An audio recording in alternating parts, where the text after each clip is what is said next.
ভাইটা দেখি ভাই। আরো দুইজন লোক আছে না ওইখানে, ওরা নিয়ে পিড়াইতেছে। বলেন আপনাদের একটা নির্দিষ্ট জায়গা দেখ যে আপনারা এর বাইরে যায় না, বাট মারামারি তো ঠিক না। এই যে লোক আসছে কিভাবে আপনাদের কোনো লোকজন কি তাদের কোনো লোকের উপর হাত তুলছিল? দেখ যে আপনারা এর বাইরে যায় না, বাট মারামারি তো ঠিক না। এই যে লোক আসছে এটা আমি শেষ পর্যন্ত দেখি কিভাবে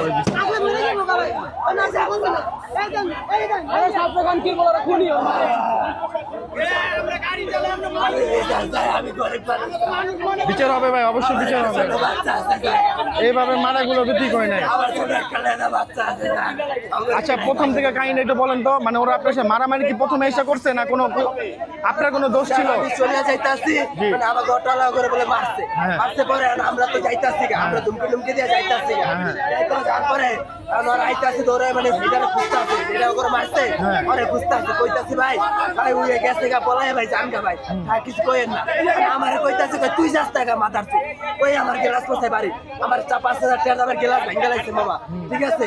তারপরে কি করছে, আমার নামাইছে, নামাই প্রথমে মনে করে থাপড়াইছে, ঘুষাইছে, লাইটাইছে, বুক বাচ্চা পারাইছে। পরে লাস্টে কি করছে, এমনি মারলে রইব না, রক্ত বাই কর। পরে এমনি আমার চাক্কা এনে মারছে, শিক্ষা গায়ে। এটা দেখে বাড়িতে ছোট ছোট একটা বাচ্চা হয়েছে, ভাই কি করবে ভাই?